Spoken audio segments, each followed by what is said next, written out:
Hey everybody, welcome back to another episode of the podcast Strikes Back. My name is George and you're listening to the weekly movie show with the boys Connor. Hello. And Benny. Hi there. Get ready for your weekly update of movie news, baby. Ooh, it's coming at you. It's coming at you like a flannel. We've got 1 week wrap the intro. no. Really If I get paid, if we finally get paid. Guys, we got an awesome show, self-proclaimed awesome show for you guys this week. Joker is smashing it at the box office. Big weekend, October weekend for it. We're going to be talking about it and a ton of trailers. Tenet, Birds of Prey, a whole heap of stuff. Rick and Morty season 4.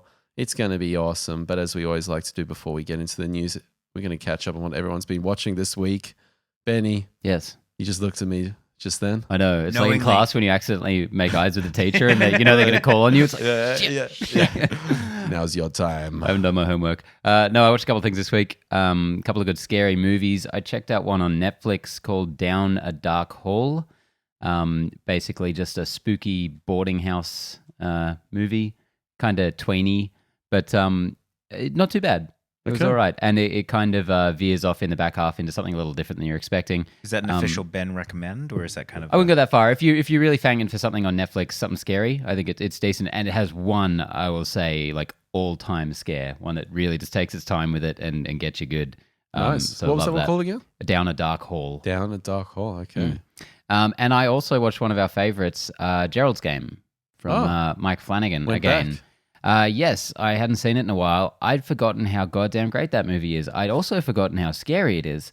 The Moonlight Man took me really by surprise a couple of times in that film. One scene in particular, which I won't spoil, but I was watching it with someone who does not love scary movies and had not seen this one, and her reactions certainly sold it a lot more for me than if I'd been watching it alone. How do you manage to get people that don't like scary movies to watch scary movies? Well, I, in all earnestness, told her that it's not that scary. It's just, Oh, you it's lied. just You a little lied to them. creepy. Okay. No, because I'd forgotten. Because it surprised me too.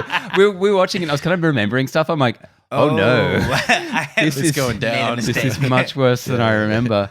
But that movie is so terrific. The construction of it. For anyone who doesn't know, basically it's just an older husband and wife go on a retreat in a very secluded place to have some kinky rekindling of their love. The guy has a heart attack, passes out, and the woman is chained to the bed, and she needs to figure out how to get out of this situation. And there's a whole bunch of twists and turns along the way. There's an amazing device whereby an imaginary version of him is talking to her, and also an imaginary version of her is talking to her. And those are pretty much the three characters in the film. And they are all so well-defined parts of her own psyche.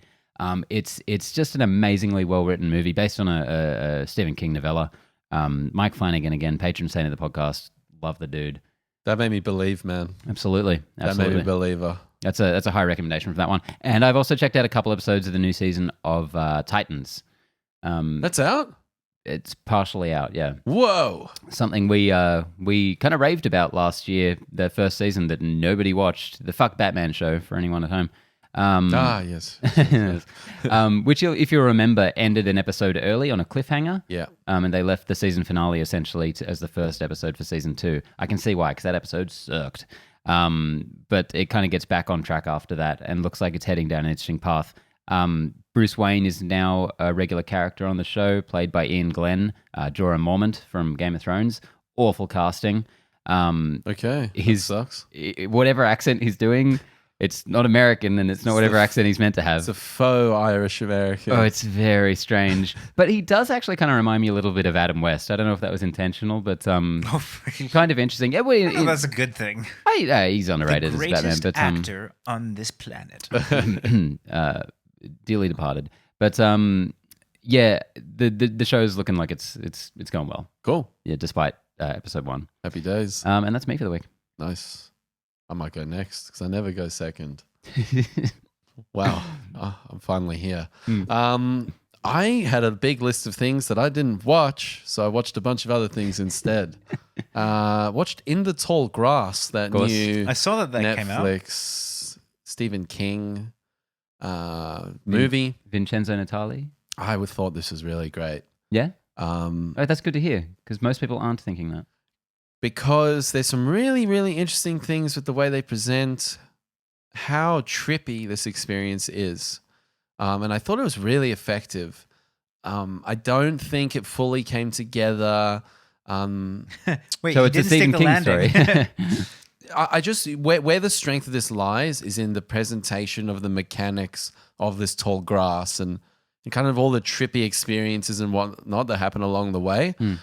It doesn't quite come together, but I wasn't sort of sitting there at the end like, oh, I wish I hadn't watched that. It's about the journey, not the destination. Yeah, that's it, mate. That's it, mate. So Patrick Wilson's a bit one note in it. I always enjoy him, but he wasn't. I don't think he was given that much to work with. A solid little streaming Netflix film. Yeah, I'll definitely check it out.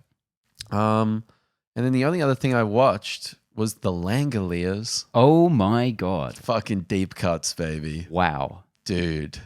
This just came on as a whim. So this is a 90s. How'd you even find this? On YouTube. Okay. I shit on about this all the time. Like this is one of my favorites. Haven't seen it probably about 10 years. Stephen King TV movie. From the 90s. The worst visual effects you will ever see. Ever. Yeah.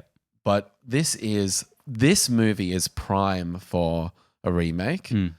There's so many interesting things. So it's like a legitimate good thing. I honestly can't understand why people hate this so much because I think it's fucking fantastic. I think some of the performances, some of these guys are really fucking going for it, man. Especially the main bad guy, quote unquote bad guy. He is really going for it, man. He's not played by Bronson Pinchot, is he? I'd have to look it up. I don't know. Like these are all So I know no-name he's in it. actors, other than the pilot, who's that guy that you see in every movie. You can never Mark fucking Strong. remember his name. It was the pre-Mark Strong, Mark Strong. Listen, I enjoy this thoroughly. I can understand why people hate it. Terrible CGI at the end, but this is prime for a remake, 100%. Okay. 100%. And then I saw Joker. Our review will be up right about now. And there we have it. Been playing a lot of Link's Awakening as well on the Switch. Oh, okay. And you've already beaten it. So. I beat it weeks ago. Yeah, I've been playing Spyro Reignited Trilogy all week. What? Oh, really? Spyro. Yeah. Love Spyro. I mean, Me on too. that note, I've been playing a lot of Borderlands 3. Nobody Oh, asked, yeah? Connor. Yeah, I know. Sorry, it's not Nintendo. Fuck. How's that? No, I play video games for grown-ups, Yeah. not for fucking children. Yeah. Cartoony. Correct. The cartoony shoot 'em up. Borderlands 3 it's good. It's very much similar to Borderlands 2, which is not a bad thing because I absolutely love that game. It's like a revamp sort of look and Looks better. The mechanics are better. Story is continuing, which is cool. Yeah. nice. But this is not a video game review podcast. It certainly isn't. No, I've been the last couple of weeks. Me and my fiance have been watching Community together because she has never watched it. And as is the kind of typical Here's the journey. flow of my life in the last Yeah. couple of years, it's been revisiting things that she hasn't watched. Have you seen X? Yeah. No. Nope. All right. What shows has she introduced you to? What of her shows have you sat through? I don't. Well, I mean, the only shows that she's seen that I haven't are ones that I can't understand because they're in Arabic. This is like not going to work. Put in the fucking time and effort, motherfucker. Yeah. I can understand like maybe every fifth word of what they say, and That's I'm pretty like, good. I mean, it's not I can bad. understand and. Yeah, and like it's like, oh, they went to Cairo. And, I yeah. understand that. And And they did something there. I'm not sure what it was. No, the we were I think just finished season 3. the last season, Yeah. you're Is that playing when a you- dangerous game, my friend. I I've never seen this show, and I'll So- give you a list of 10 episodes to watch. That's all. please do. So I'd watch the entirety of season 1. I would watch most of season 2 and a few episodes of season 3. That's kind of how I feel about Community. and then I was not attentive post season 3, which is kind of why I'm a little bit interested to see this through because I've never watched it front to back. I got really disinterested pretty much when Troy left. I was kind of like, this is taking a very serious downward dip. That was Is like that, 5 or um, something? That's season 5, but I watched like kind of like spatterings of 4, and then I think one of the last episodes I watched was when Donald Glover left the show. So creator and showrunner Dan Harmon got fired after season 3 through a bunch of crazy controversy involving Chevy Chase and a voicemail message. Look it up. And then season 4 was different showrunners. It's widely reviled because of the controversy. I would say it's not as bad as its reputation. No, I would it's say the not. rest of the show is worse than its reputation. The last season But people in loved it particular, because, Dan Harmon was back. to a degree, yes. The last season, though, what was it, like Yahoo streaming or something? Yeah, they got picked up by Oh someone very man, obscure, weird, like and that's Hulu or- a real bad season. Is it like I don't think Scrubs I've- season 11? Don't know that I've actually Scrubs seen what? a single episode of season 6. Anyways, I am morbidly fascinated to kind of see it through. And look, even season 4 has really funny moments. I was watching an episode, I think last night, which every once in a while I'll just kind of find myself like, God, I love this show, because sometimes they get it so right. And that's kind of, I imagine, what keeps most people going throughout this series. That's the thing, you still love the characters, and they kind of drag you along, even as the show is a shambling corpse of what it once was, and it gets to be a bit too much at some point. So I'm keen to hear your report back. So yeah, everyone's a kind of a parody of themselves, which happens a lot with long-standing Britta, sitcoms. goddamn. Yeah, what's the hook of the show? This like sort of pop cultural references, right? it's so the thing about the show is that it's incredibly meta. It's very like self-aware, but in the later episodes, it seems to become that self-awareness is more of a gimmick, and they are actually less self-aware, if that makes any sense. They're like, look how self-aware we are, and you're kind of looking at being like, you're clearly not. But the kind of the hook of the show is that it's this study group in a community college, and the progression of this, something I do like as the seasons progress, is that it gets wackier and wackier, and the students do, like, there is a moment in, I think, season 3 where one of the guys says, like, this is not possible. Like, think about all the shit that's happening in this school. This can't be a real place. And you're kind of like, oh, that's, I don't know. Anyways, really love Community, but give me a couple weeks and I'll report back on how I'm feeling. I'm intrigued.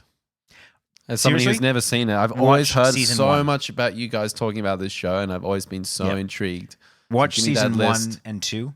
And I mean, it is chock a block full of cultural references, Cool. like pop cultural references. What was this which about? 2011 it came out? Before that, like 2007, Really? 2008, something like Wow, that. It's been okay. around for it. I think it Cool. was out almost like when I first came to Australia. Maybe not quite that long, but close to. Cool.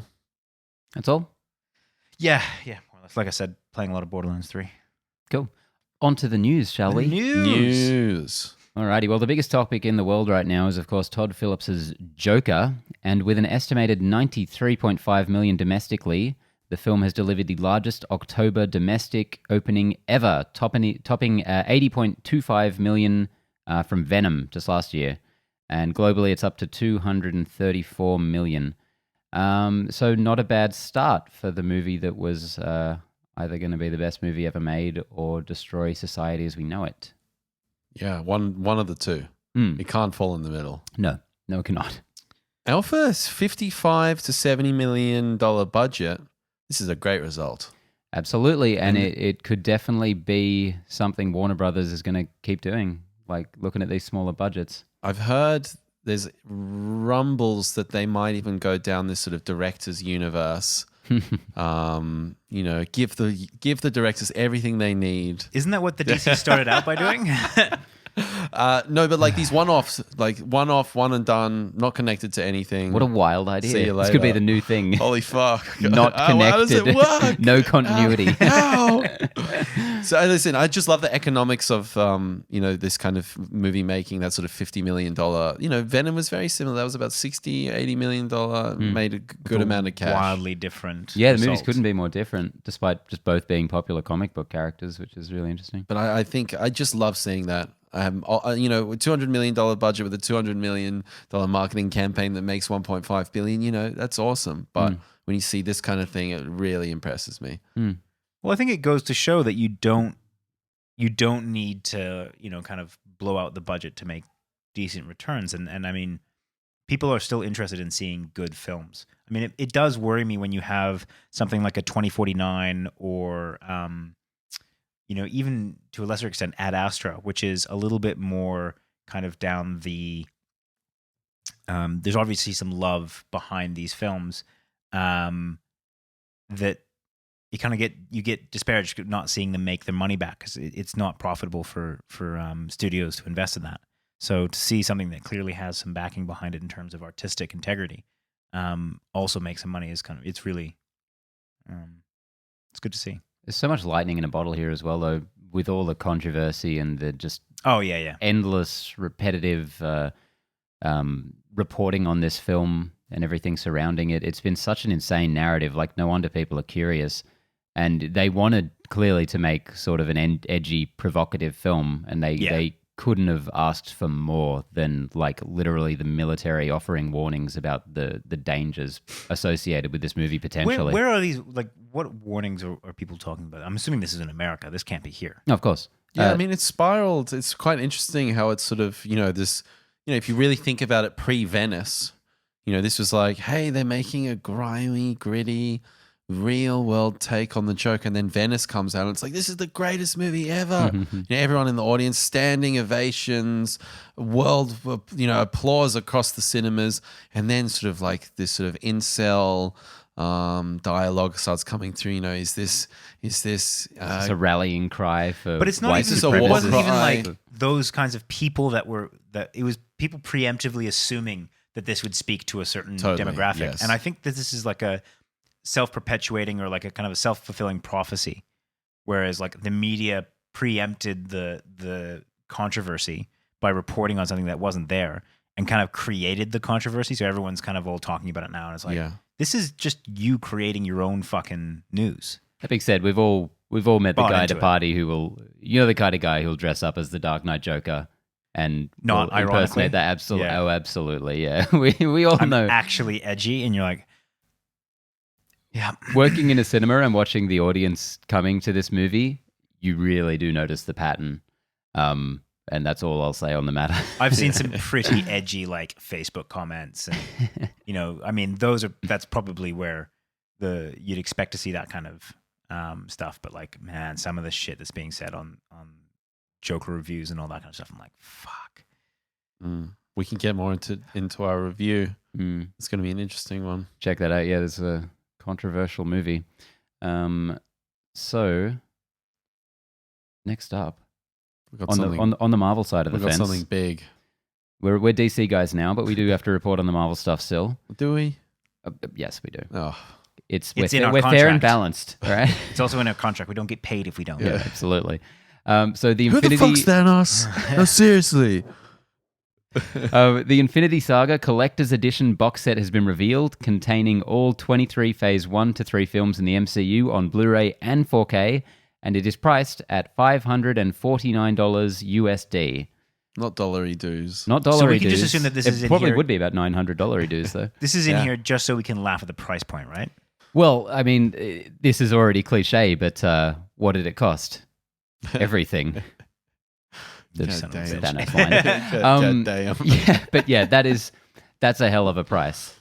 That's insane. I mean, I guess price is set at what people will pay for it, and I guarantee you people will pay that for this. But like, totally, yeah. It makes me sad that they will. I said as soon as I saw this, I tagged you guys on Facebook because the box set has all the signatures from the credits of Endgame. I was like, for that price, those better be real signatures. Like, that's nuts. It's like what 20 something bucks per film. So basically, you're just buying them new. Yeah, in this box set, even the ones that are 10 years old. Yeah, and who doesn't have at least a few of these? Like, if you're someone that collects Blu-rays, I've got half this collection. Of them, yeah, right. And that's the thing that kind of bothers me because like this is. But there's new deleted scenes. The scenes that weren't good enough for the movie. There's new ones. The scenes that weren't good enough to be the deleted scenes in the original Blu-rays. Ones, yeah. The pre-rendered visualizations. Oh god, he was actually going to go down that tunnel.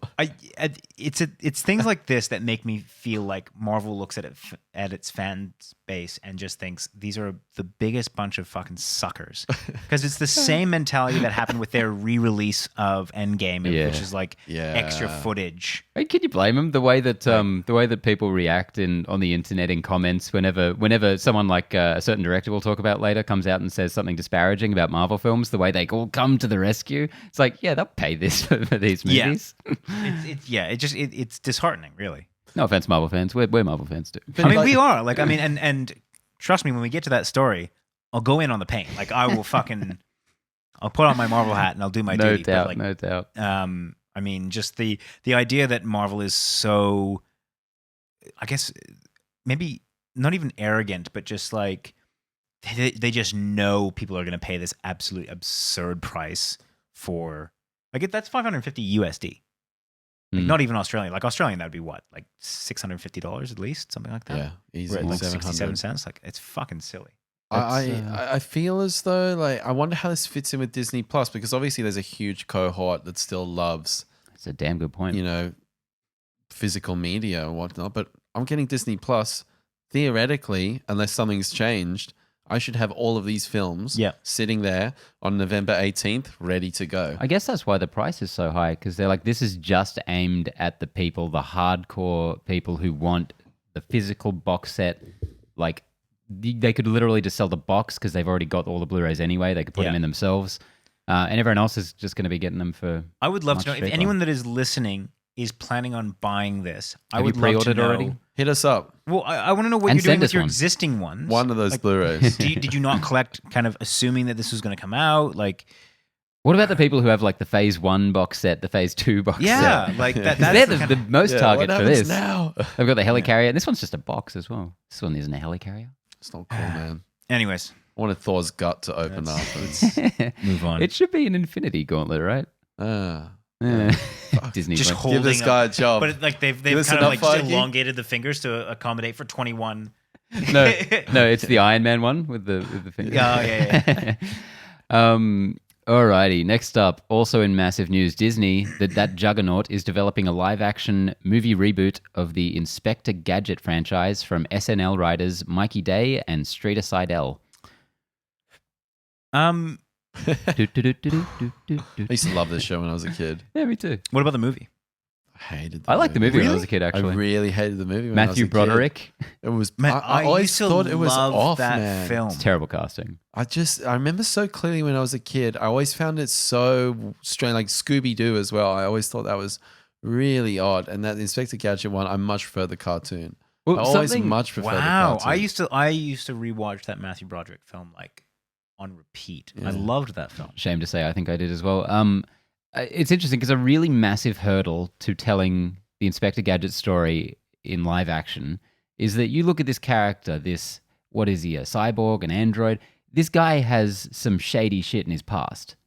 Like, as they had to do in the Broderick one, he had to die like a horrible death or get in a horrible accident so that they could reconstruct him as this abomination.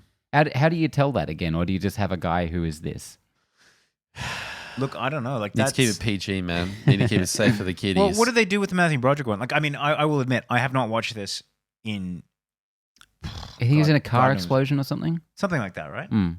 Yeah, I can't even. I remember there being like a billboard, like he like slammed into a billboard or something. Does that A ring a bell? Yahoo billboard, because they Yeah. actually do the Yahoo. Yeah, Yahoo! the 90s, man. Yeah. All the time. Yeah, we Um, should watch that movie, I think. This is a movie that I actually don't want to watch because I just like the fact Yeah. that I know that I liked it as a kid, and I don't need to revisit what I Yeah. liked as a kid sometimes. Mm. Like there was one that I watched not too recently, but like I hadn't watched in maybe close to 20 years, which is The Secret of Nim, and rewatching that was absolutely wonderful. Because that brought me back to my childhood, and it's a good film. Whereas this, I feel, would not be the same experience. No.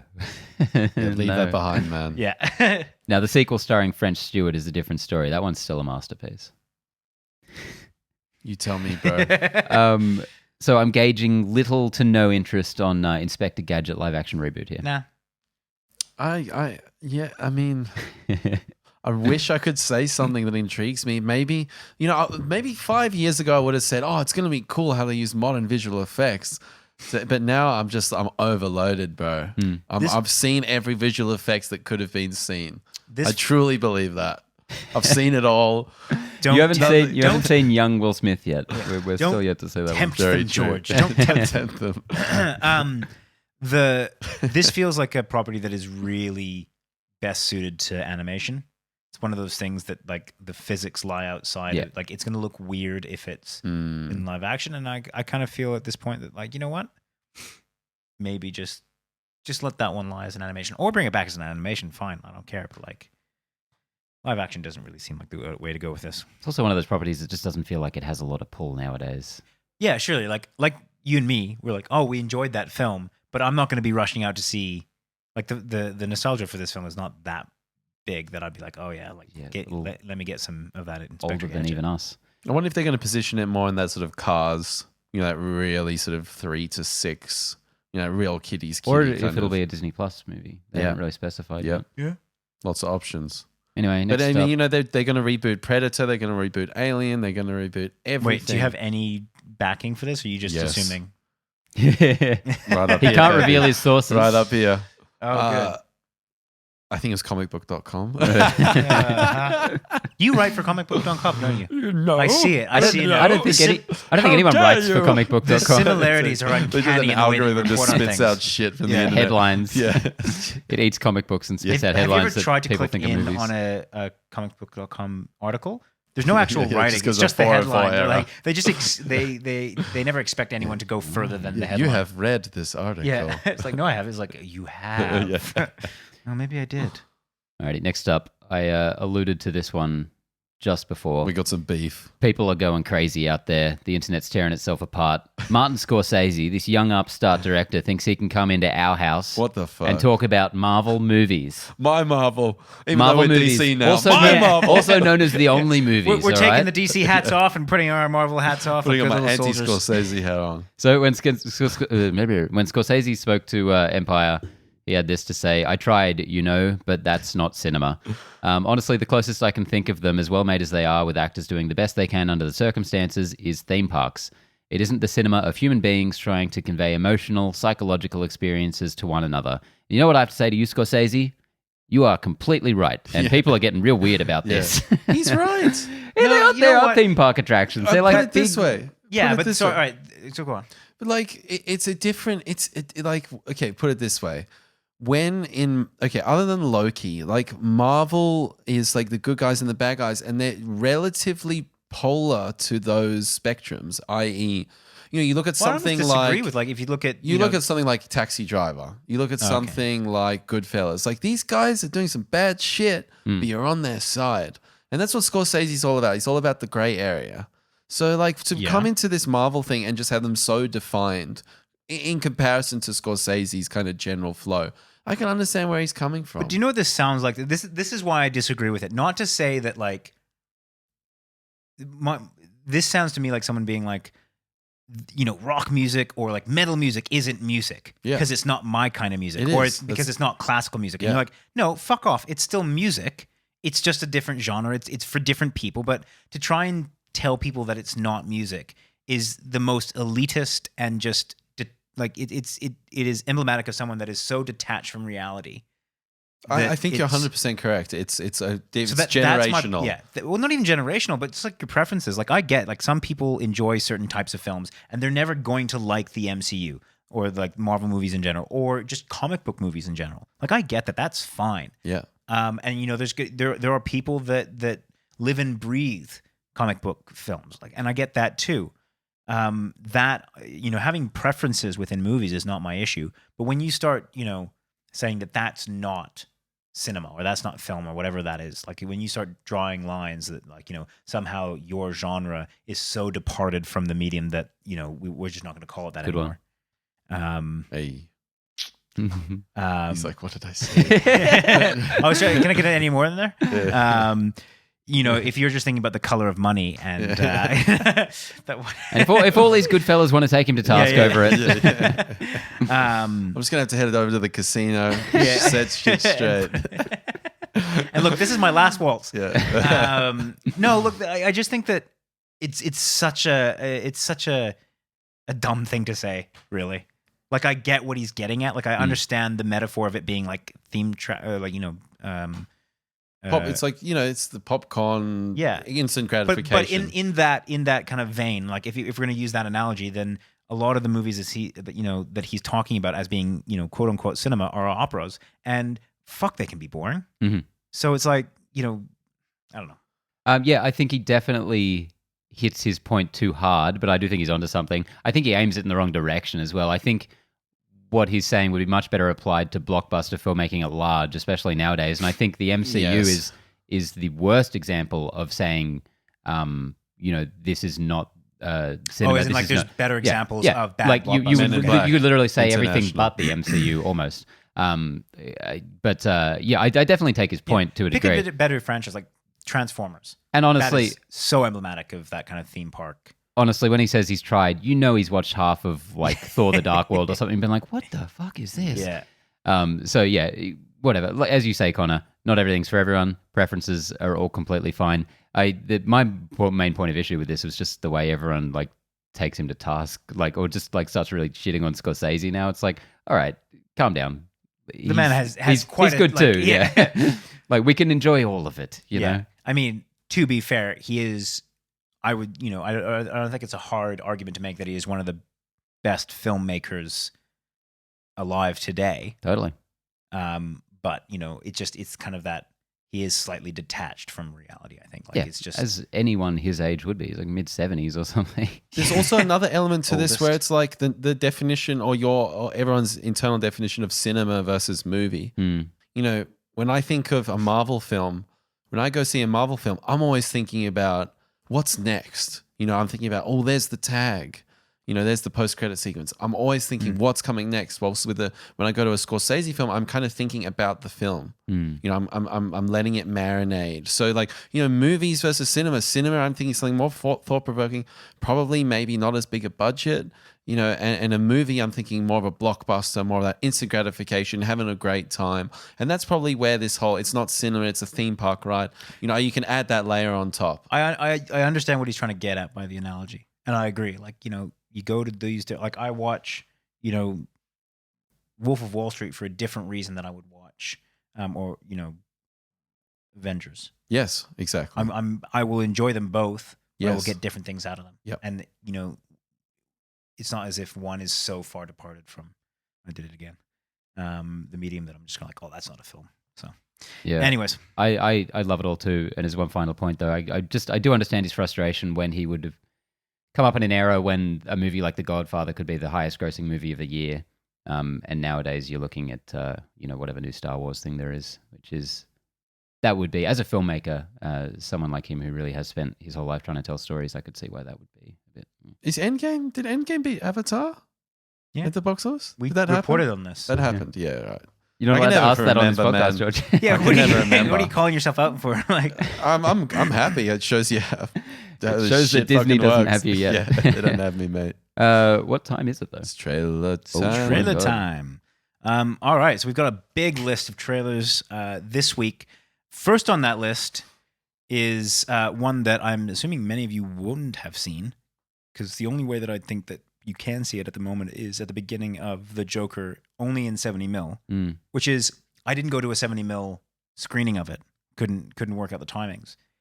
So I had to watch some like weird Russian version on I YouTube. saw Fuck that. yeah. It is the same one, just so you know. Yeah, I was going to ask that.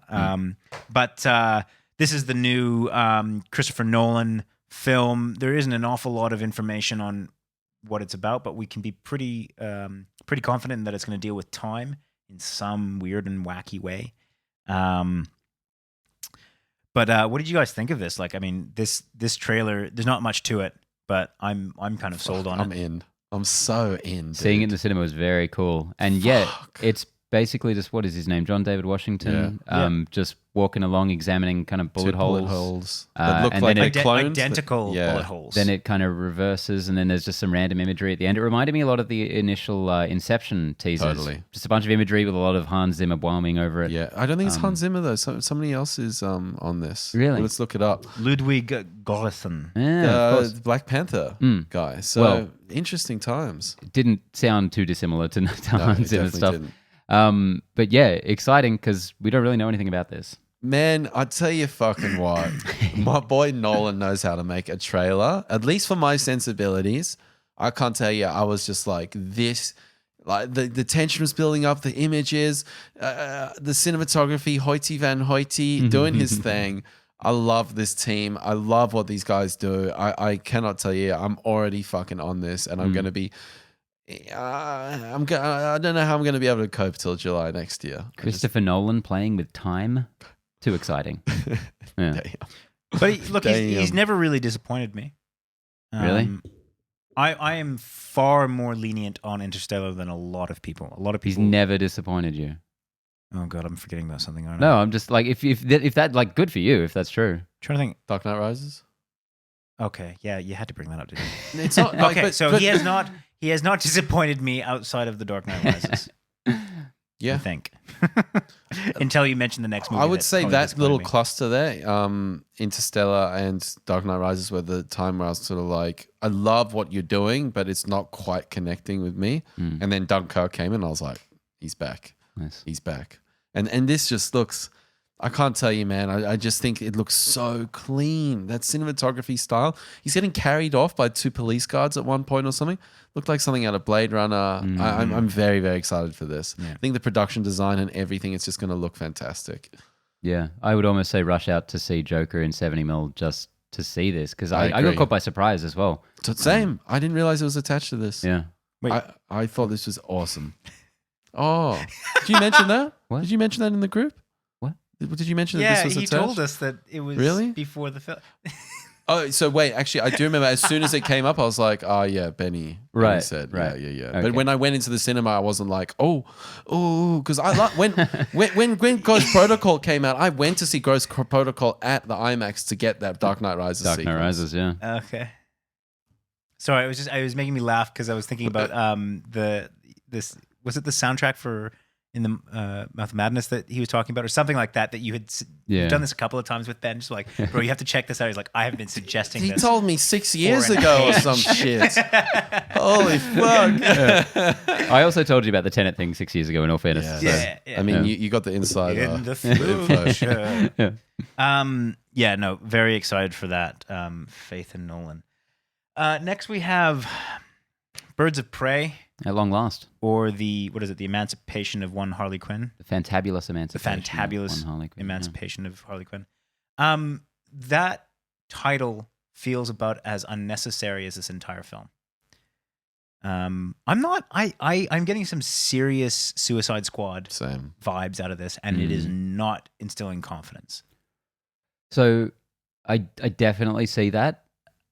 For some reason, I don't know, I'm getting a slight tweak to that gives me a little bit of confidence. I don't know, it feels a little different. And I say this as someone who's never liked Harley Quinn as a character. I find her very grating. But I'm thinking maybe they might be able to sell it in the same way that I was really skeptical at Deadpool, because I really have a very short fuse for that character. But, you know, the way they portray him with Ryan Reynolds, I'm like, yes, I can take all of this. I don't know, something about this trailer. I like the angle they're taking with the. I mean, it really feels like Black Mask is a Joker stand-in, right? Like if Joker had been better received, he would be in that role in this movie. Definitely. Yeah. But otherwise, I do like the angle that they're taking with that, the emancipation angle, I guess. Yep. Beyond that, I don't know. It just looks like they're having fun with it. I've heard there's going to be a lot of fourth wall breaking, which could really go either way. But yeah, it looks a bit wacky. It looks like there's a bit of fantasy elements to it. These are all things that could probably have been said of Suicide Squad before we watched it, based on the trailers. Apart from the that it could be emancipation good. part, apart from the emancipation part, but just like it looked wacky. There's some fantasy aspects. It's doing something a little different. It's like we're looking at the bad guys and Well, I was just thinking today about how I do actually like the angle that they took on Suicide Squad. It was just a shame that the movie wasn't any good. yeah. So I guess that's a question of whether it was really, is there an issue with the way that movie is designed from the get-go, or is it really just the kind of the execution aspect of that really fell through? And I don't think we'll ever really know with Suicide Squad. So, maybe this will be the answer to that. Can you still have that same vibe, but, maybe just edit it a little bit better, kind of give it more of a, just a better story, do some actual character work? There are just so many things about Suicide Squad that could have been constructed better. Yeah. Yeah. Well, and that's why I wonder, is there something on that very kind of core level that just doesn't work with that? I heard something about this the other day that it might actually ruin this movie for me. I don't even know if it's true, but I actually kind of like Ewan McGregor in this trailer. His American accent's never really sold on me. He's I don't never, know, he's never really, he is not really in this that much. No, but he seems so over the top and fun. But then I heard the role was initially offered to Sam Rockwell, and then I was like, oh, well, that's the movie I want to see. Mm. The entire time I'm going to be watching this, that's the movie I'm going to want to be seeing. But yeah, I don't know. Yeah, I mean, I have so much respect. In terms of the good from this, I have so much respect for Harley Quinn, Margot Robbie as an actor, as an entrepreneur, as a producer, taking charge of your destiny, developing these projects. I think that's really cool. There's nothing in here that's really capturing my attention and exciting me. And I really want to see more of these other characters because it was so focused on Harley Quinn. I want to see these other Birds of Prey characters come through, and maybe that'll make it more interesting. And in the first trailer, maybe you don't want to show those people. Maybe you want to say that for trailer 2, trailer 3, focus on Harley Quinn. That's where the brand equity is. You know, so it's probably a smart move. This is trailer 2, right? Is this trailer 2? Yeah. This is the first trailer. Yeah, I thought this was the We've first had trailer. a brief sort of teaser before, but this is the first trailer. Oh, okay. Yeah. So Maybe that's what I'm remembering. you know, I don't have much faith in it, but it could be good. It could be good. I think at the moment, a lot of my hesitation is based off of Suicide Squad. So, and that might not be fair to this film. Well, no, but that is a really interesting point because this is going to be such an interesting adjustment for them because Aquaman had the briefest mention of anything that had come before. I think there's about like 20 seconds worth of.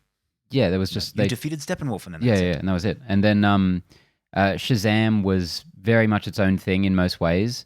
This movie really is going to have to address what the DCEU actually is right now. Does it even exist? Because it's taking elements from stuff we've had before, and it's obviously going to be trying moving forward. Because this movie, apparently, the plot is that Batman's been missing for like a couple of years. Okay. So they pretty much. That just feels like they don't even know what they're doing right now with Batfleck. Like, are they going to recast the Batman? Are they going to have are they just going to ignore him forever and have their other continuity? Is that ever going to connect to anything else? Is Robert Pattinson in a different continuity? Yes, I believe so. Oh my god. Yeah. Who knows that it could get changed? but Absolutely, yeah. I believe at this That's stage he is. exhausting. In which case, we'd have at least 3 DC continuities running right now, 3 major ones, sort of. What's the third? Like the Joker sort of thing. Oh, okay. Yeah. Or even just Elseworlds as a whole. Yeah. But yeah, I don't know. I'm very curious to see how they try and stitch this all up. I just don't want to think about it too much because it fucking makes my brain hurt. Yeah. Yeah. All right. Well, let's move on then. We have another sequel, which is Zombieland Double Tap. This, I don't know about you guys, but this trailer to me almost feels like it's trying too hard. Be like, remember the good times, guys? Remember when Zombieland was Even a in the huge trailer, success? I feel like this is a trailer from 15 years ago within, the voiceover. And maybe they were leaning into it. Maybe this was all purposeful, but the old school voiceover, the guy, the director of Venom, Academy Award nominee Woody Harrelson. I liked that though. I'm like, okay, maybe you're leaning into it, but I thought this was such a piss weak trailer. I think for what this did not this. Put it this way. This trailer did not make me want to see. This trailer made me want to see this movie less. Oh no, less. I would not go. All right, I should have finished my thought before I let you go because I am not nearly as hating on this trailer. I'm not I do hating on think it. There's tries just a little no too interest hard. for me. Yeah, I think it tries a little bit too hard. There are aspects of it that kind of make me a little bit interested, but ultimately, there's one scene that just completely breaks the fourth wall, and it's just them interviewing Bill Murray, being like, "Why did you do that film?" And he goes, "What is it? Like cocaine is expensive or something," which is funny, but I didn't think that also was funny at all. very bizarre to have him just kind of like not part of the film, like just a random kind of interview in the middle. Like it was weird. Something no one ever really talks about with Zombieland, which I just rewatched recently for anyone who's been listening, is that I think it, despite being, kind of a broad comedy in places, I think it actually creates a really awesome post-apocalyptic zombie world with a really just kind of solid mythology to it. Like it establishes very early on that this is essentially like an infection or a disease. This isn't really typical zombies. They aren't the undead. That people aren't rising out of their graves. They can be killed pretty easily, it seems. And it's like kind of more your 28 days later sort of situation. And the way that Jesse Eisenberg character, I guess, lives in this world feels realistic to me. Feels like a real world of sorts that you could actually have kind of macabre fun in. This sequel, though, feels like it's going to completely destroy all of that. This is 10 years down the line. I assume it's set 10 years in the future as well, or after that one. It doesn't seem like society has changed one iota. I feel like the world could have put itself back together to some degree. I don't know. I feel like there's actual interesting something to explore there, which they're definitely not going to do. Instead, they're just going to be making meta jokes to the first one and having doppelganger characters show up, which is just going to break all the reality of it. And I know I'm overthinking it, but it's just taking a lot of the stuff I liked from the first one and it just seems like it's going to be dumb. And yeah, this is a little not bit into like it. that. It's that movie that, for all intents and purposes, should not have been good, but was spectacular for its time. And doing a follow-up sequel is really difficult. 10 years later, yeah. Particularly 10 years later, because you're taking something that is kind of, it is lightning in a bottle. Like, I mean, it's just it's one of those things that shouldn't have been, but somehow was, and you know, trying to replicate that. That being said, they could say this is set 2 years later because everyone has aged so well. Yeah, Woody totally. Harrelson, man, Even he Breslin looks- doesn't look much Yeah, older, I know. which is super weird. Yeah, this is like an Anchorman 2. You know, you're gonna get a few laughs. There's gonna be some funny shit in there. Yeah. But on the whole, it's all about the original, and that one's gonna be a dust collector. Yeah, it's actually reminding me more of like a Bad Santa too. I didn't Which, even see that, man. Yeah, good. Is that Because that's it? a dirty word around here. Yeah, I love that original. Mm, Never taint that. mm. Never taint that. Anyways, moving on, we have Guy Ritchie's return to Gangsterland, London, with The Gentleman. Mm-hmm. I've heard nothing about this movie. Yeah. We talked about it, I think, a couple weeks ago. Tough Guys, it used to be called. I know. Okay, But the fact yeah, that the trailer came out. just out of nowhere, right? Mm. Um, Like I was reading an article saying about how Guy Ritchie is going to reunite with Jason Statham for his next movie, and they mentioned The Gentleman briefly. They didn't even put the trailer in there. I was like, what's happening? yeah, I'm weirdly excited for this film. I think it looks good. I am a bit of a Guy Ritchie apologist. Swept Away is your favorite film. Yep. Mhm. And I recently went through a bit of his catalog. Like I rewatched Snatch and Lock, Stock and Rock and Roller. And I did it in that order, I believe. And their quality is in that order. Snatch and Lock, Stock are kind of relatively on par. Mm. Like for I'd me, agree with that. Yeah. Rock and Roller is a noticeable dip while still being, you know, somewhat good. But the idea of him returning to that style of filmmaking is really exciting for me. Because I really like his style. Like I like his sensibilities in film. And I don't think Sherlock Holmes' Game of Shadows or Aladdin really scratched anyone's Guy Ritchie itch. I like that. Again, I'm a bit more of an apologist with things like Game of Shadows. Aladdin is neither here nor there for me, but like Game of Shadows was kind of, I thought it was cool. Had its strength as well. Yeah. I don't know, man. I felt like a lot of the trailers this week really didn't do much for me. So this didn't even like itch some curiosity out of you for a Guy Ritchie return? I watched all of these an hour ago. I forgot this one existed, but I do think it looks good, and I am keen to see it. Unless everyone says it's worse than Rock and Roller, then I'm out. I just don't think it's got a distinct look to it. I don't know. I really want to like Charlie Hunnam, but there's just nothing that I've seen him where I'm like, ooh, Charlie Hunnam's in it. That, you know, and I see him on screen and I'm like, hey, It's hey that guy. man, how have you been? You know, nice to see you again. And then that, you know, that it's What was he like in Lost City of Z? Great. But that movie, like all of what's his name's, it was very cold. So Yeah, and he doesn't exactly, you know, bring happiness and rainbows to the screen, does he? yeah. I'm really not sure about this film. Let's see if another trailer can tickle my fancy because it doesn't have that kind of graininess, or there's a certain amount of God, I don't even know how to describe it. Like there's a rawness danger. Yeah, there's to a danger. Snatch and Lock, Stock that this one doesn't have. This one's very polished. Yeah. Feels a little bit more on the Sherlock Holmes side. Yeah.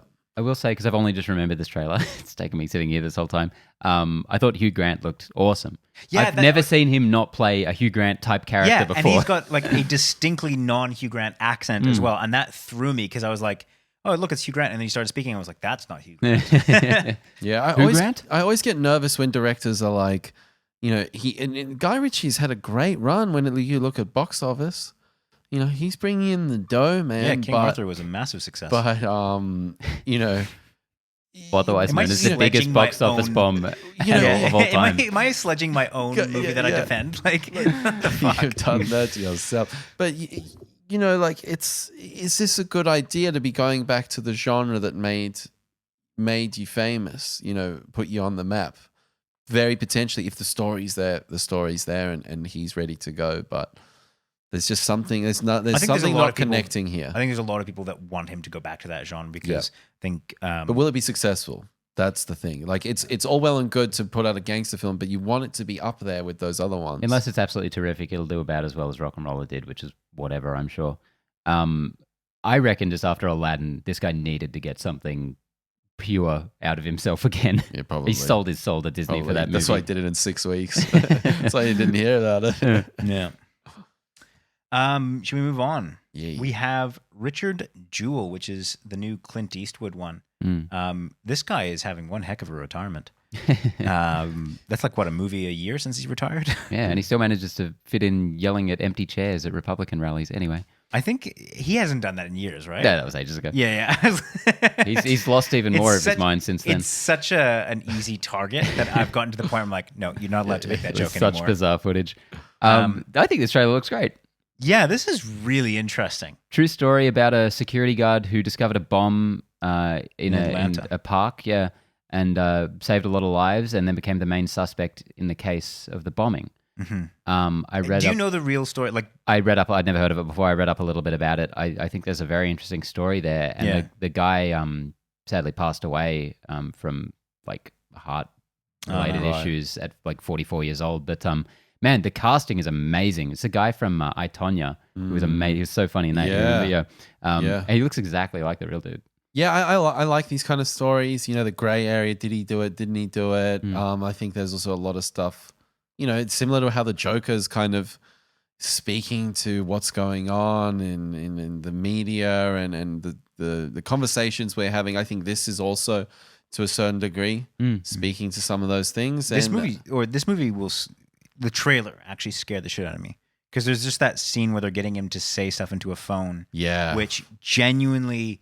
It's disconcerting, isn't it? It made me feel uncomfortable because you can just, it's that mentality. It's all good, man. Yeah, exactly. Very Making a Murderer. Yes. Yeah, and if you hear that kind of shit and you're like, oh, don't do it, man. Like, so, and I think John Hammond, I can't even remember who else was in the other investigator. I was totally focused on him. Mm-hmm. But they did a really good job devil. of just that kind of creepy line between like reassuring and dangerous. And I think that this movie, that's what really... Go again, man. Yeah, that's what's got me interested in this film, which is just that kind of, how could the government really fuck you up? Like, is this a viable thing that could happen? Has it happened? Yeah, I think that this is going to play into a lot of fears actually. Eastwood has made a lot of stinkers over the past couple decades, though, so hopefully this one's all right. Yeah, his track record's not great. Yeah, did you see The Mule? Negative. No. Yeah, it had a cool trailer, and I just never. I have heard though that he has 2 threesomes in that film. Fuck yeah! What, seriously? Clint Eastwood, which almost made me want to go and see. Holy fuck! How bizarre! Yeah, like are they flashbacks with him being de-aged, or like? No, I don't think so. As like a 99-year-old man. He's probably playing 70. He could pull it off. Baby, I'm doing a new movie. Sure, why do you think they call him the Mule? That man has got to be 147. Like, it's just... Jesus. Oh, fuck. I really want to watch that now. Yeah, I know, right? That should be in the trailer. Why is that not the trailer? Are you listening, Clint? Speaking of cinematic masterpieces, we have Six Underground, which is the Ryan Reynolds... Michael Bay film. This goes back to exactly the difference between cinema and a movie. You would never call this cinema, you call this a movie because it's just absolute bullshit. But hey, you know what? Michael Bay, he knows how to shoot some of the shots, some of the camera movement. It's crisp. I'll turn up for Michael Bay. I'll turn up, man. I'll turn the fuck up. Especially if I don't have to leave the home. Yeah, I will go to that theme park 100%. The indoor theme park. Yeah, that whole cinema movie thing just still gives me. Yeah, let's not go down that rabbit hole. arrogant. How's this looking from an anti Michael Bay guy? I'm not anti. Didn't you say you wanted his whole family to? What? I want him dead. I want his family dead. I want to. Yeah, I got some kind of like sick pleasure about watching him at that Samsung conference. Oh yeah. Actually, that made me so uncomfortable. That was brilliant, wasn't it? I was so uncomfortable. What the fuck happened there again? I don't know. He went on just stage, broke down. Yeah, it was like the first ever sort of bendy screen He was TV. talking like he looked like he lost his mind. The cue card wasn't working. Oh god. Jesus. And he's just like, goodbye. And he walks off set. And the Samsung head of the show is just like, oh, thanks, Michael. Can you imagine? Fucking asshole. Didn't he start Can you crying? imagine how hard someone copped it when he walked off stage? He would have murdered someone. No, I thought he like did he start crying? Like did he start crying or like having a mental breakdown? I gotta look this up. He Have you ever seen it? No, I've never heard of this. I'm so glad you brought this up. We need to get this meme going. This is the show again. now. Yeah, Long we'll lost check it out memes. after the show. It's bizarre. Like I couldn't watch all of it when I remember It's watching it. It was so cringy. uncomfortable. Yeah. Anyways, into that. no, I say the same thing that most people say about Michael Bay, which is that from a craftsman point of view, in terms of cinematography and in terms of shooting, particularly action scenes, that man is a fucking master. Yeah. Like he knows how to make a shiny looking film. Can't edit or tell a story worth shit. But he can do editing at a micro level, at a macro level. That's where he suffers. Yeah, okay, I'll give you that. Because he'll have like an action scene that is beautifully put together, and then he'll cut straight to like a dialogue scene with no kind of nothing in between, and it's very jarring. It's like, It's like 2 hours 40, and it's like, man, this is 2 hours. You could do twice the amount of sessions, bring in a lot more money. And just, not drag your story Exactly. with useless shit. Yes. Anyways, Ryan Reynolds is playing Ryan Reynolds. You guys cool with this? As a fascist superhero. Are you guys cool with Ryan Reynolds playing Ryan Reynolds again and again and again? Because I'm starting to get tired. I'd of be it. interested to see him try something different because I don't think we ever have. I'm really getting tired. I don't think. Are you tired of The Rock? Yeah. Yeah, Okay. yeah. After that last one, I'm getting over it. What was that one that he just turned up in? He was in Hobbs was and it, Shaw. Hobbs and Shaw, yeah. Exactly. Yeah. Fucking Ryan Reynolds turns up. I was like, man, I find I don't know. him doing that far less egregious than The Rock just doing The Rock. Because The Rock only ever plays The Rock. But The Rock comes from that superhero pedigree, WWE wrestling pedigree, where it's like he's been a caricature. Essentially, he's been a character, and then Ryan Reynolds, he's an actor. He's a comedic He's actor. An actor. Well, it He's does a feel like comedic Ryan actor. Reynolds would have it in him, would have the skill to actually That's- do something different. That's kind of what I'm trying to say. Is Yeah. like what. He should be more versatile. He Yes, did- he has a few things that he really zones in on, but he is versatile. I mean, Buried, you brought up Buried not too Yeah. long ago. That's a really cool film. He has a number of really interesting films under his belt. But So he does play other things other than just Ryan Reynolds. I'm just think like in terms of where what I'm seeing from him right now and the amount of stuff that I'm getting exposed to, I would like to see a bit more variety. This doesn't feel like the film for it, though. I mean, I will agree with that. Like, I don't think that this is where he should be doing that particular shtick. I don't even think he's particularly good casting for this. Unless this movie really leans into the schlockiness of it, like unless they kind of go hard. And I don't think that Michael Bay is self-aware enough to do that. But I think there's a potential because this movie looks so polished and so kind of over the top that they might be able to just, kind of push it so far that it kind of becomes potentially. A funny self-aware. connection there is actually, I think one of the best Rock performances is from a Michael Bay movie, Pain and Gain, which That's true. I think is actually a pretty terrific movie, except for some of the like really over the top Bayisms in it. But the one thing in this trailer I did think was cool was that magnet scene. That actually seems like a good set piece. Yeah. When you're watching these kind of, run and gun action movies, you'd never see anything really new. I was like, that's kind of new. Yeah. Yeah, and the cars, the design, it all looks really, really great. Very polished. Yeah. It's a Netflix movie. I'm kind of excited for this. Michael Bay's a bloody great get for them. Yeah. I would not think he would do streaming. I Good think on that him. there's He's a one of the lot most cinematic guys out there, Yeah. To be honest, I think there's a lot of. I think Netflix is doing a really good job of attracting a lot of cool artists by saying we're going to give you free reign to do whatever you want. because it's. I mean, for them, it's about producing content, and I think that they are taking more risks with quality to ensure that they get some interesting, like something. They don't care what the movie is if they can say from Michael Bay, director of this, and this. Whereas a studio, I think, is really concerned about this one piece that they're going to like put out there. Netflix has a more macro strategy. They're looking at a platform with like, and you know, if that movie's good, awesome. If it's not, But it allows for creators to be creative, and I think that's how they get names like Scorsese. I think that's how they get names like Michael Bay. And like a bunch. No of one's ever people. mentioned them in the same sentence before. I know, right? But just in terms of like big swinging dicks in Hollywood type thing. It's an interesting thought, man, because like when you send something to the cinema, it's gotta be fair. Like people don't want to put out MA films. People don't want to put R-rated films because you want to get as many bums in the seat. Yeah. So you don't tone want to be it back. controversial. Don't want to be Exactly. Make it as ubiquitous. Make it as relatable to everyone as possible. And then within the Netflix, the streaming model is you mitigate all of those distribution costs, so you're making more margin essentially, and you can go down these little niche verticals genres that maybe wouldn't work. You know, like Haunting of Hill House. So basically, not superhero movies. Yeah. And you're working with Haunting of Hill House wouldn't have done well at the cinema. Number one, it's a completely different platform, but that was one of the best. Yeah. Wasn't that one of the highest charting Netflix shows of last year?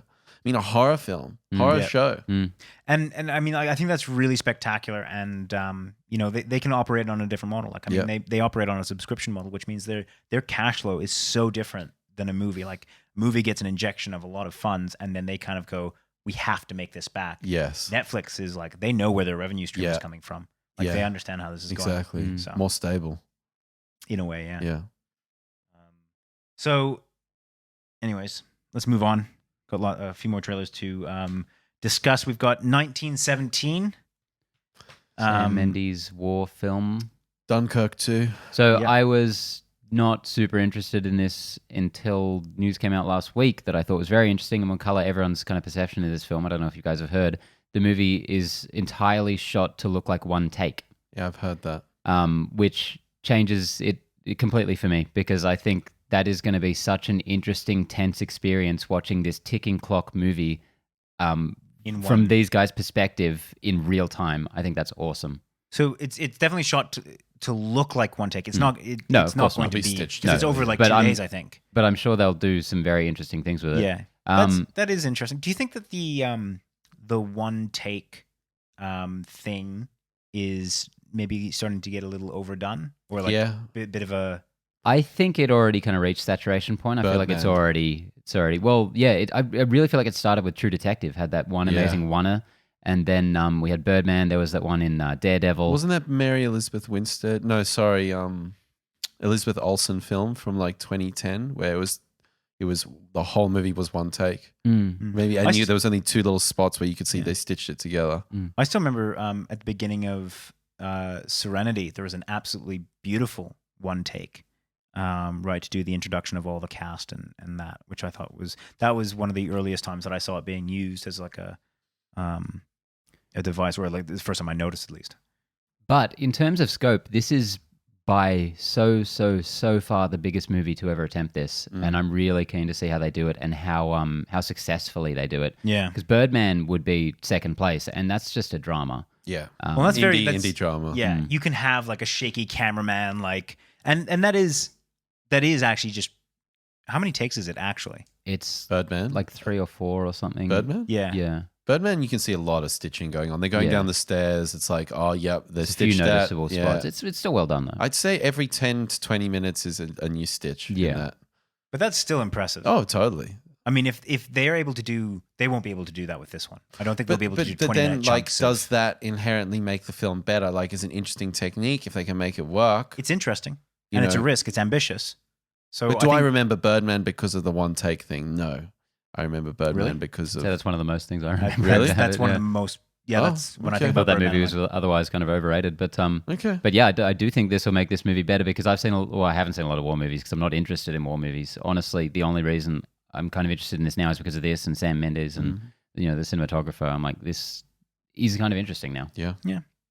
But to speak to the actual trailer, I thought this trailer was miles better than the previous one, and it one take aside, I'm actually quite interested to see this from a story perspective. It seems like a really, knowing what the story is about kind of, it seems to be like following these two soldiers as they make a run for a different platoon or whatever it is.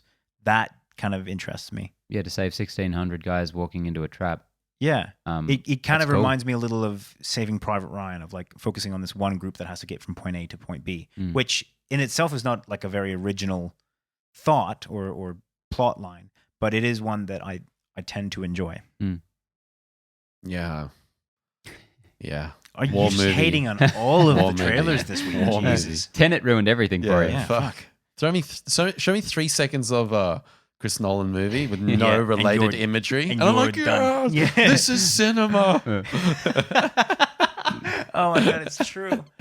What have I become? All right. Next, we've got Amazon Prime's Picard. Picard. Picard. He works on a farm and In a makes vineyard. the wine. Yeah, fuck this shit, man. Really? As a next generation OG fan, it's a lot of bullshit. Better trailer? It is a Yeah, better it is. trailer Better trailer, than yeah. the previous is. one.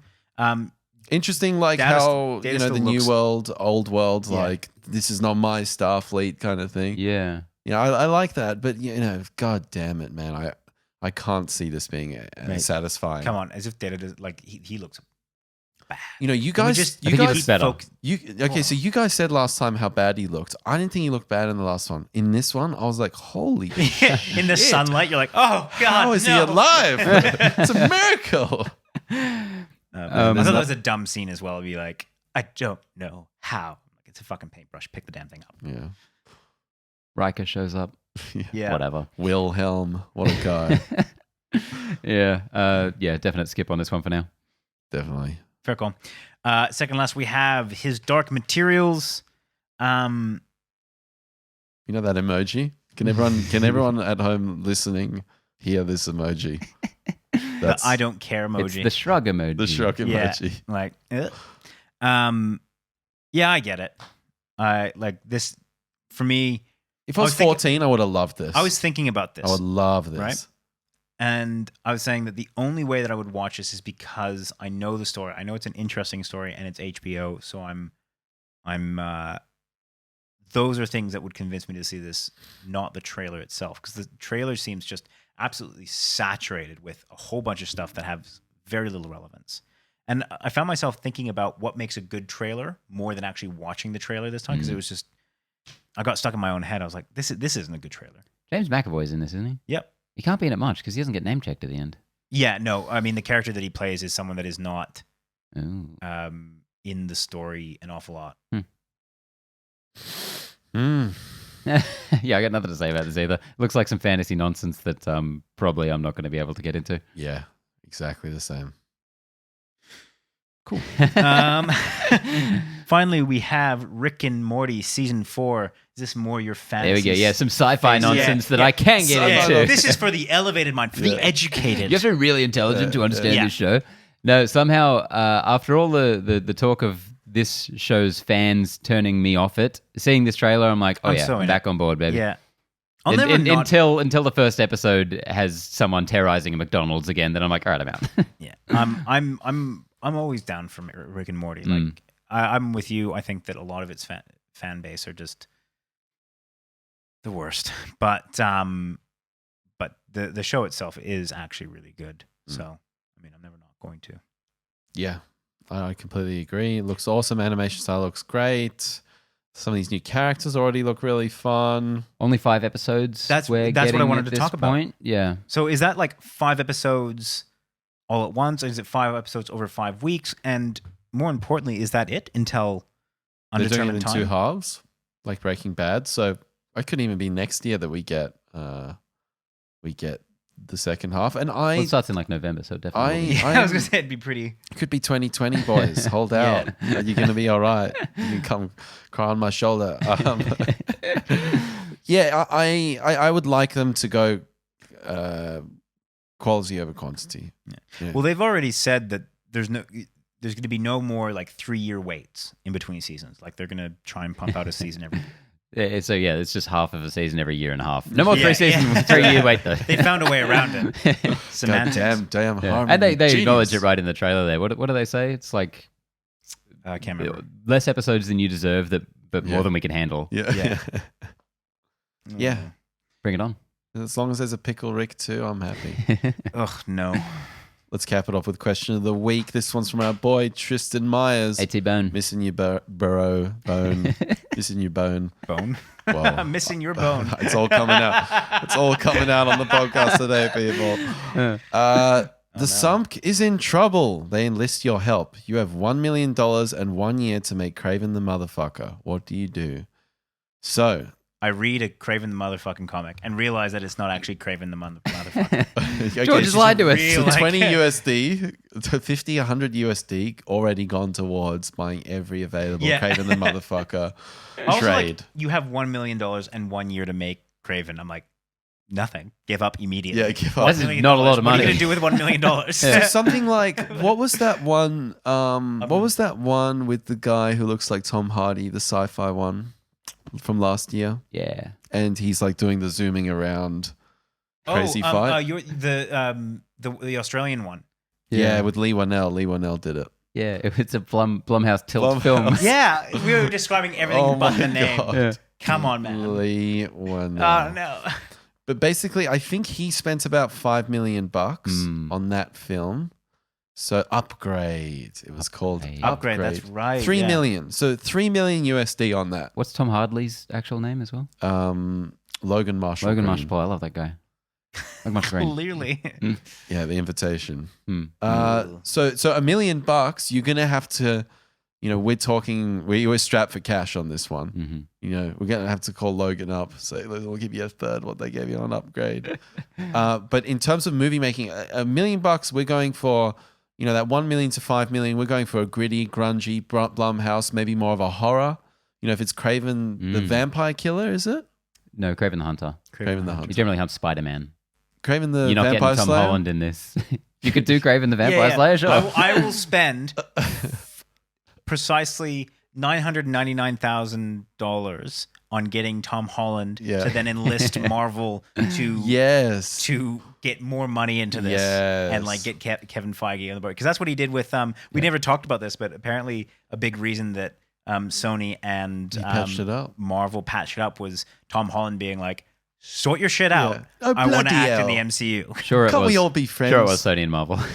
That's what they want Tom Holland to think. Yeah. It's like, okay, I did it. Yeah, I did it. But either way, that's my $999,000 to Tom Holland. Now you get somebody like Jonah Hill in here and say, listen, Martin Scorsese's going to be on this one. We're going to pay you $50,000 like they did for Wolf of Wall Street. He's Kraven the motherfucker. Boom.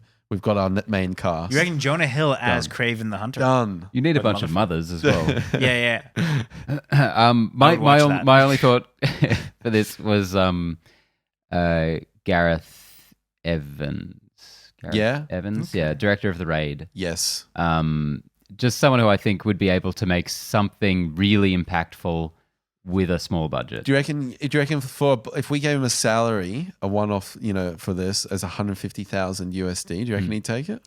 No. Yeah, Yeah. absolutely. A high-profile project like Kraven the motherfucker. I think he would too. Let's call him now. Yeah, Tristan, you send us that $1 million. We'll get right on And this. we'll make this happen. Yeah.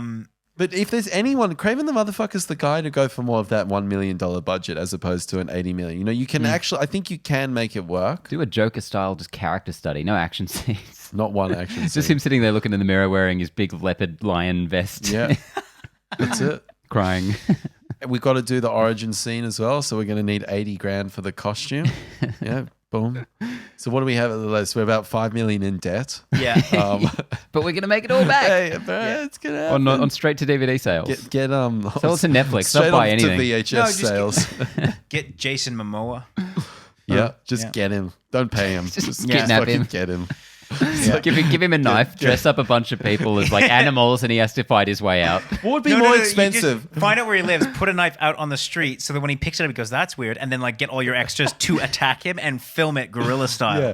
What would be more expensive? Paying for Jason Momoa to come to your film and doing, acting, as it were, or investing in some kind of small militia to go raid his house.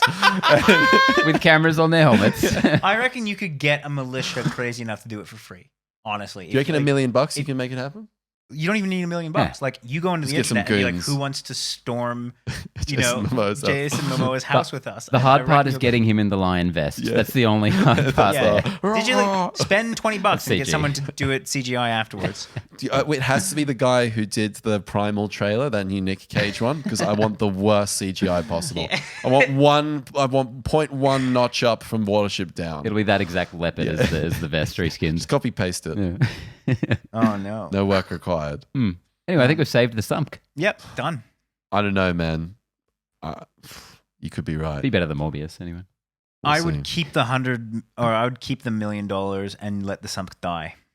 Yeah, I just have a massive, Damn it, that should have been my have answer. a massive Yeah. party.